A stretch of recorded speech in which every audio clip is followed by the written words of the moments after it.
I love that you click on my face. And I love that we have these weekly Westeros visits. I'm gonna miss them when they're gone. Before we get started, I do want to thank the sponsor of this video. This video is brought to you by Dr. Squatch, which is changing the way men approach hygiene by making our shower routines feel better, be better, and if for nothing else, helping us to smell better. Their products made in the USA. I appreciate the fact that they use natural ingredients rather than those harsh chemicals found in some other brands. Not only do they offer soap, shampoo, conditioner, deodorant, beard oil, sing. And because 'tis the season, they're rolling out their Halloween themes. Stick of the Dead, Brick of the Dead, Werewolf Wash. I feel like I sprouted a chest hair just by sniffing it. Entertainment purposes. May not have happened. Everything a feel-good, smell-good, showering body needs. And it's all backed by Dr. Squatch's 30-day money-back guarantee. If you're not satisfied, get your money back, no question. So click the link below and enter promo code DSQJohns, and new customers get 20% off of your purchase of $20 or more. Feel good. Smell fresh. And now we're talking about House of the Dragon episode 9. Season 1 is almost done. Gonna give you a spoiler warning because last episode left us off in a place. This episode picks up the mantle of that. You've been warned. And with that said, the king is dead. Long live whoever survives this bus fire of a conflict that's coming. This was actually an episode with no time jump, which I really appreciate. I've come to expect, roll with, even appreciate the unique viewing experience that the time jumps give. Maybe I'm looking for excuses to appreciate. I don't know. I don't care. But King Viserys died at the end of the previous episode, so I'm glad we get to see, what's the word? The next day. A thing that House of the Dragon doesn't always give us. So during the meeting, the council, the queen's like, look, King Viserys is dead.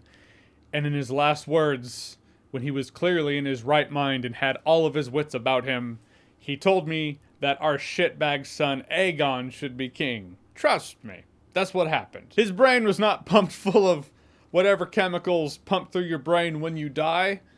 He wasn't having a DMT trip. These are just his wishes. And the council was like, right, we're with you, your grace, all the way. Operation Shut Your Fucking Face, Uncle Fucker is in effect. And I like how she was like, wait a minute, have y'all been planning this shit behind my back? That would be an easy miss for a grieving widow who has a lot on her shoulders, including but not limited to the succession of power. But she was like, you all are talking like you had a plan. What's with the plan? How did her dad phrase it? God, I love Reese Fonz in this show. Plausible deniability, your grace.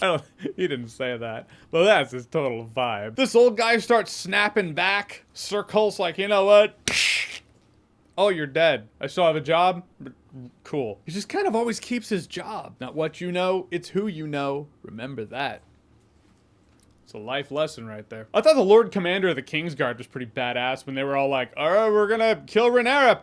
We're gonna kill a couple people, but we're gonna save so many lives. This dude was like, that ain't me, folds up his cloak. Until there's a king, I'm out. Which in Westeros means he's gone, probably dead. So this is basically the whole show is we gotta find Aegon.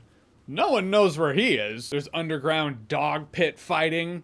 Not here. Westeros, they would never do that. They just have children fighting. These are the scummy ass places in Westeros that you traverse when you're looking for the would-be king. And it is kind of funny how this show again takes me on this, we'll call it an emotional roller coaster. It's a roller coaster of perception, really, character perception, which I would see as flimsy writing if I didn't see it as completely purposefully done for the sake of the show, so I just appreciate it. Where at a point I was like, Aegon might be the next king, at least it's not his one-eyed serial killer face brother. Now I'm like, one-eyed serial killer face brother might make a better king. Till the next episode where they make that guy completely horrific and, you know, and thus the pendulum swings. But there was a point in this episode where you definitely feel everything that this season was building you to feel for this moment, which is the king is dead, the glue, the heart of the realm is gone, and it's dangerous times now. That's one of the things I appreciate about this show. Paddy Considine was so good.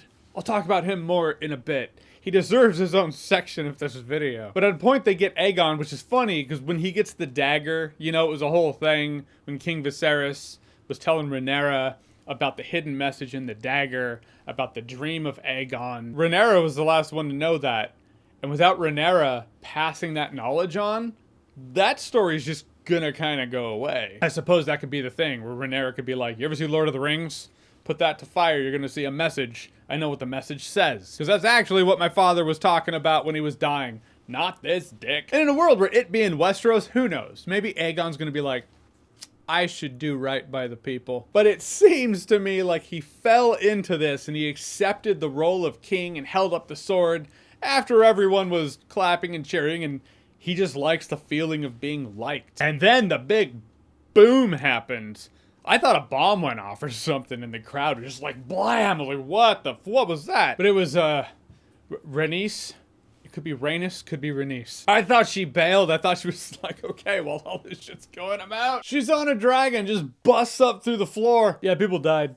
That's just a fact. She was like, ooh, here's to your day, little dick. I mean, we still have one more episode in this season to go, but it's great setup for, okay, this whole season was setting up for this thing. But now that his character is gone, Paddy Considine as King Viserys, props. He was incredible in this show. He very much was to the audience, the viewing audience, what his character was to the realm. It was the glue, the heart. An entire season building that up, so when he's gone, we feel the loss. We feel the directionless nature of the world we now traverse. And the character of Viserys was so brilliantly executed in the writing and the acting.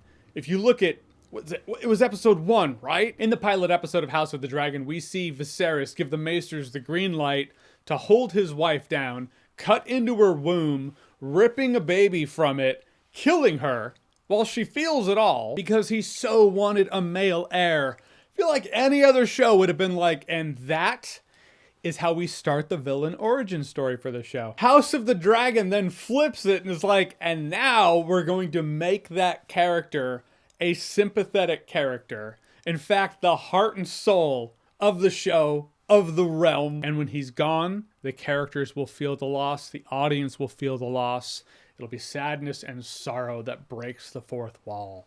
That's just compelling writing to me. Incredible execution, writing and acting. Paddy Considine crushed it this season. I guess this is the beginning of the end is what this episode felt like. It felt like part 2 of last week's episode, probably because there was no time jump, but it also felt like part 1 of 2 for this season finale. All right, so House of the Dragon episode 9. Have you seen it? What did you think about it? Whatever you thought, comment below, let me know. And as always, if you like what you've seen here and you want to see more, click right here to see more.